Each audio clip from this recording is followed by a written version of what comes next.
Assalamualaikum warahmatullahi wabarakatuh.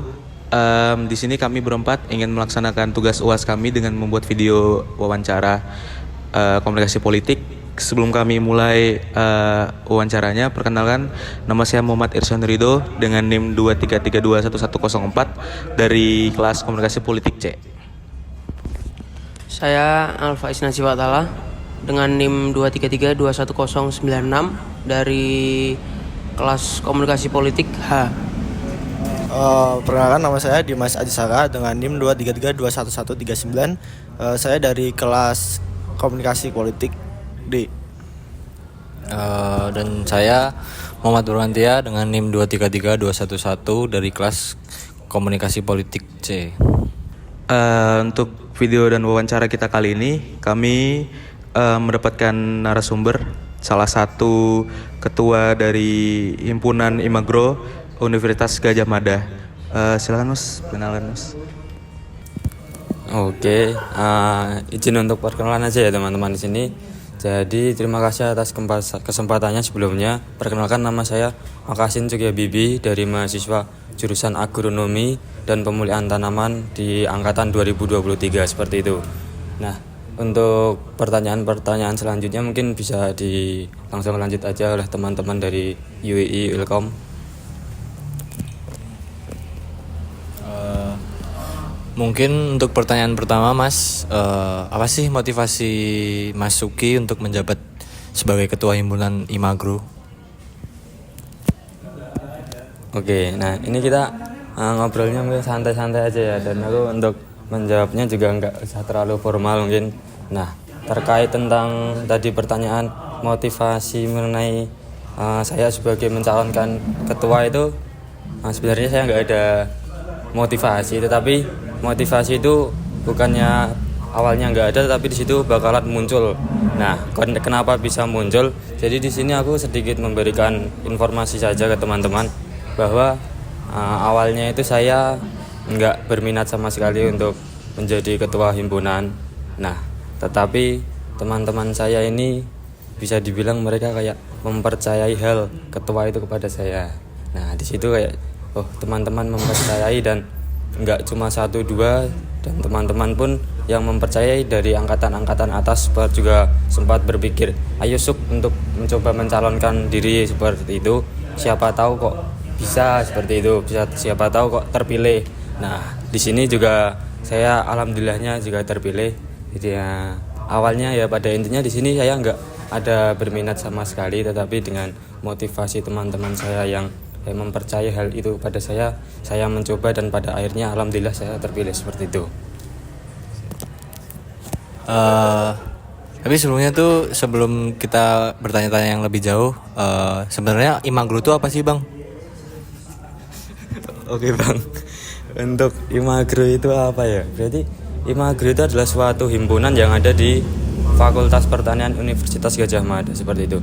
Jadi kan kalau himpunan itu jurusan, dan kalau di fakultas itu beda sama jurusan. Jadi kalau fakultas, aku izin untuk memberikan suatu informasi aja, di Fakultas Pertanian itu ada namanya BEM fakultas, kemudian di bawah BEM itu ada ya himpunan. Nah, selain himpunan yaitu ada BSI yaitu badan syarikat yang ada di fakultas saya itu. Nah, untuk hal tersebut, Imagro itu apa? Imagro yaitu adalah sebuah wadah, atau bisa dibilang sebuah yang untuk teman-teman di jurusan agronomi, yaitu jurusan saya, untuk memperkembangkan mengenai skill mereka, pengetahuan mereka bisa diasah di situ. Ya, jadi sebuah wadah bagi mahasiswa agronomi seperti itu.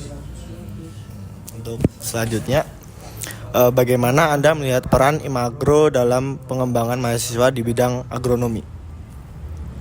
Oke, berarti ini pertanyaannya peran Imagro yang di bidang agronomi itu seperti apa gitu ya. Nah, untuk perannya itu di Imagro ada. Jadi peran di Imagro ini seperti program kerja itu ada sangkut pautnya tentang agronomi. Nah, mungkin bisa saya contohkan saja mengenai perannya di agronomi itu apa. ada beberapa apa ini izin untuk memberikan struktur struktur organisasi yang ada di himpunan juga ya. Jadi untuk struktur organisasi di himpunan tuh yang paling atas tuh ada yang namanya ketua himpunan ya, dan wakil ketua himpunan. Nah untuk ketua himpunan sendiri di Imagro itu dinamakan sebuah presiden gitu, dinamakan sebuah presiden. Nah untuk wakilnya pun juga dinamakan sebuah wakil presiden. Yes, betul sekali. Nah dan di bawahnya presiden dan wakil presiden juga ada yang namanya menteri gitu, kementerian. Nah kementerian. Nah di bawahnya kementerian itu ada bidang-bidang. Nah secara tidak langsung di himpunan saya ini bisa dibilang kayak pemerintahan yang ada di Indonesia seperti itu kan ya, yang ada yang namanya presiden, wakil presiden, ya seperti itu. Nah saya sendiri di sini sebagai selaku presiden. Jadi tentang yang keterkaitan peran di Imagro di bidang agronomi itu ada sebuah program kerja. Jadi program kerja di situ ada di Kementerian Hubex itu hubungan eksternal. Kalian tahu kan di jurusan-jurusan kalian mungkin juga ada tentang hubungan eksternal seperti itu. Nah hubungan eksternal ini mempunyai program kerja yaitu aku bilang sesi sharing antar alumni seperti itu. Nah jadi di sesi sharing itu tujuannya mendekatkan antara yang mahasiswa yang masih aktif di perkuliahan dan mendekatkan dengan yang udah pada menjadi alumni seperti itu. Dan kita di situ mengundang sebuah alumni di agronomi yang mereka bisa dibilang mempunyai nama di dunia luar seperti itu. Kayak misal pekerjaan mereka menjabat di mana seperti itu, kita undang dia dan dijadikan sebuah narasumber seperti itu. Istilahnya kayak talk show seperti itu. Nah, di situ juga secara tidak langsung kita mendapatkan ilmu-ilmu melalui orang tersebut, kayak topik yang kita berikan ke narasumbernya nanti tentang misalkan magang di mana sih agronomi itu, kemudian pekerjaan apa yang bisa diambil mengenai perkuliahan agronomi, ya sekilas seperti itu. Jadi bisa dibilang di Imagro ada perannya untuk di bidang agronomi seperti itu. Nah selain itu juga ada yang namanya Kementerian KKM. Nah Kementerian KKM ini bisa dibilang karya mahasiswa. Nah jadi kan agronomi itu ikutnya Fakultas Pertanian ya. Jadi karya-karya mahasiswa yang bisa dihasilkan melalui pertanian disebut KKM gitu, tadi karya mahasiswa. Kayak semisal di karya mahasiswa itu ada sebuah program kerja yang namanya pembuatan ini kalau kalian yang bisa aku jelasin mungkin hidroponik sih. Hidroponik kalian pasti juga paham kan. Hidroponik itu mungkin gak awam bagi kalian. Kalau misal aku menyebutkan kultur jaringan agrotim seperti itu, mesti kalian dibandingkan dengan hidroponik pasti lebih kenal dengan hidroponik ya. Nah mungkin ini aku ngejelasin di bagian hidroponik saja. Nah di hidroponik itu nanti dari teman-teman di Imagro bisa membuat seperti sistemnya di hidroponik itu seperti apa, terus cara pemakainya seperti apa dan lain sebagainya. Jadi secara tidak langsung di situ ada perannya di bidang agronomi. Kan hidroponik berkaitan dengan pertanian seperti itu ya.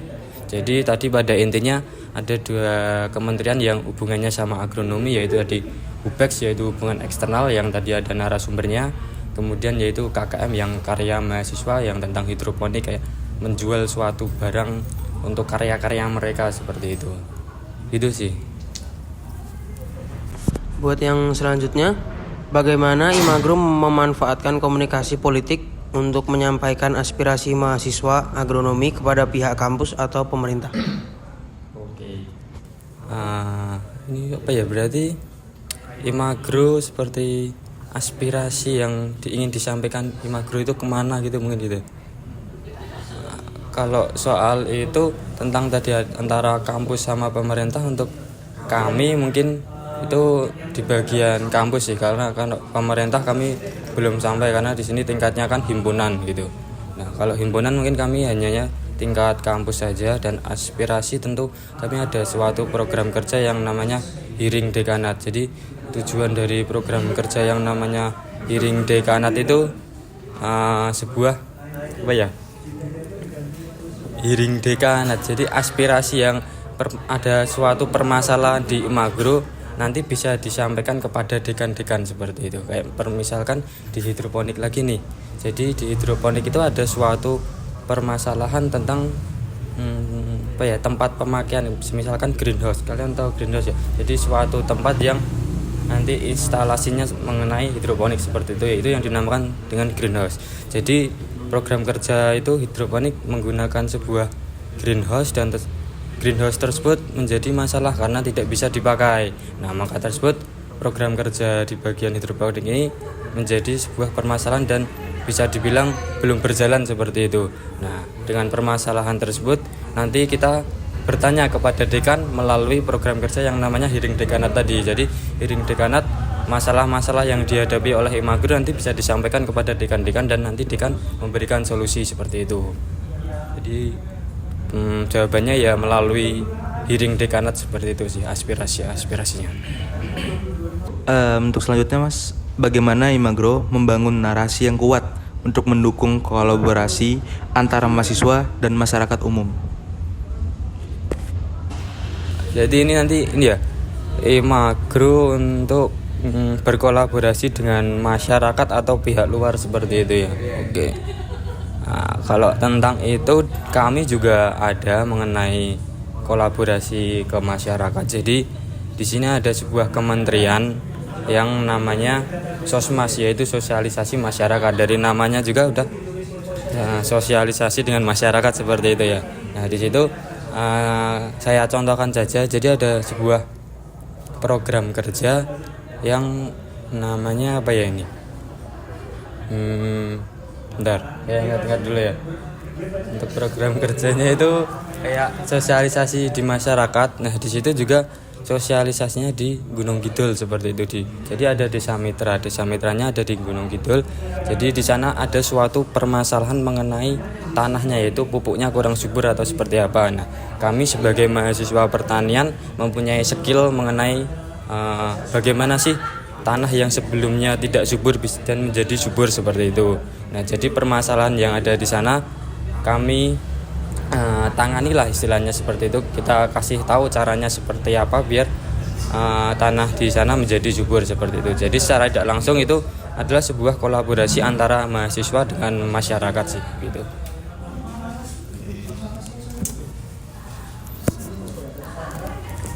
Lalu rencana strategis apa sih untuk meningkatkan partisipasi anggota di dalam Imagro itu sendiri? Oke Mas, jadi untuk strategi yang saya perlukan mengenai bagaimana biar Imagro ini menjadi banyak peminatnya seperti itu ya. Nah, kalau untuk itu mungkin ini pemikiran saya untuk strateginya seperti apa.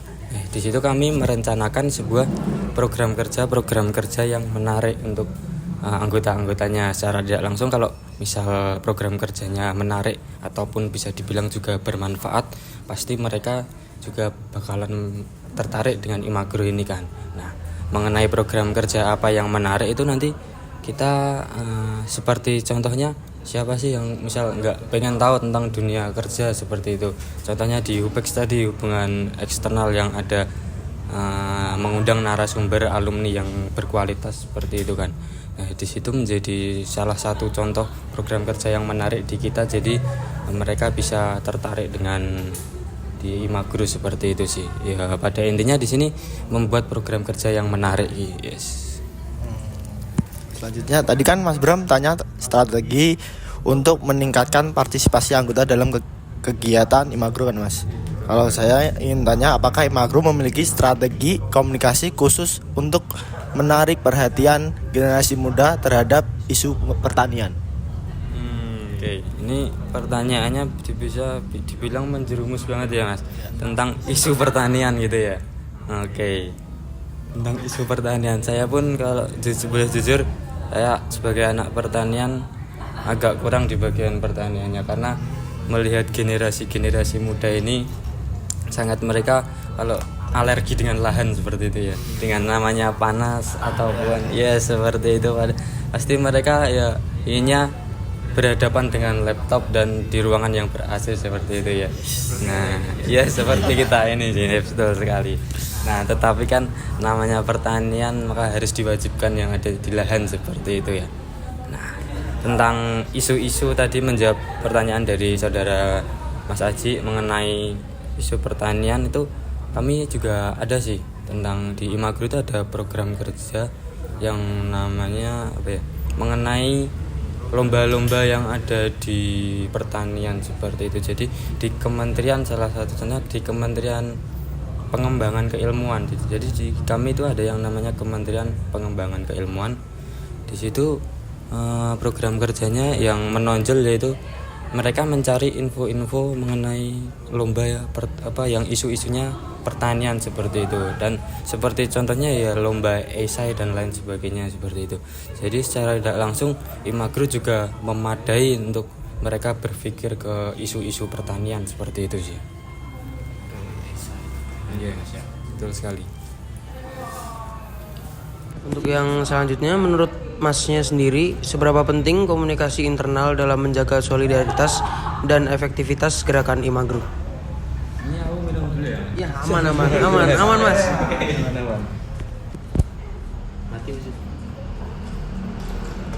Nah, seberapa penting komunikasi internal gitu ya? Kalau seberapa penting, kalau ditanyain seberapa penting, itu sangat penting Mas. Karena kan internal tuh misal diibaratkan sebuah rumah itu pondasi gitu ya. Nah, kalau sebuah pondasi tidak kokoh kan pasti bisa dibilang rumah itu kalau misal ada suatu bencana bisa dibilang hancur gitu ya.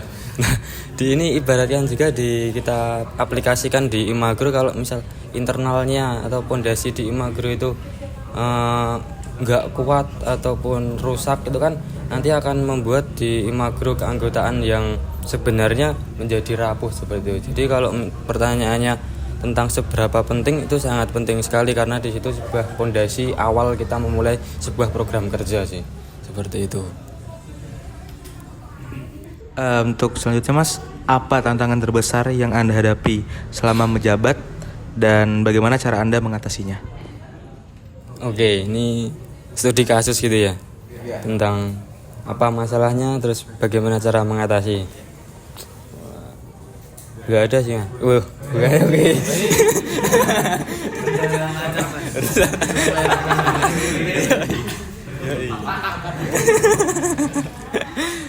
Enggak Mas, itu bercanda. Kalau masalah itu pasti ada, nggak mungkin di setiap organisasi nggak ada masalah. Itu kayaknya hal yang itu bisa dibilang kayak hal yang mustahil gitu ya. Nah, kalau tantangan terbesar itu mungkin boleh saya berpikir sebentar ya, karena saking banyaknya mungkin ini jadi saya mikir yang paling utama gitu ya. Mungkin yang ada tantangan yang urgent banget yang Tantangan terbesar. Ini sih Mas, kalau tantangan terbesar dan mayoritas di setiap proker itu terjadi adalah miskomunikasi. Nah, itu beneran Mas, kalau miskom itu suatu program kerja yang awalnya direncanakan sudah baik dan diperkirakan akan berjalan dengan lancar, tetapi di situ terjadi sebuah miskom ya, kita nggak tahu itu yang awalnya kita kira bakal berjalan dengan lancar kok ada sesuatu miskom, tetapi kan di situ miskom juga bukan hal yang kita rencanakan gitu ya. Jadi bisa dibilang miskom ini adalah sebuah masalah. Jadi untuk mengatasi hal miskom itu menurut saya ya perencanaan awal itu harus dimatangkan seperti itu. Sama ini sih tadi berhubungan dengan internal. Jadi internal itu komunikasi harus baik. Kalau misal internalnya rusak, dan di situ pasti mereka ada jarak atau suatu gap di antara keanggotaannya seperti itu. Nah, di situ juga harus dimaksimalkan kalau misal di internalnya belum, dan kalau misal di internalnya udah ya kembali lagi ke tadi tentang suatu perencanaan yang matang seperti itu sih.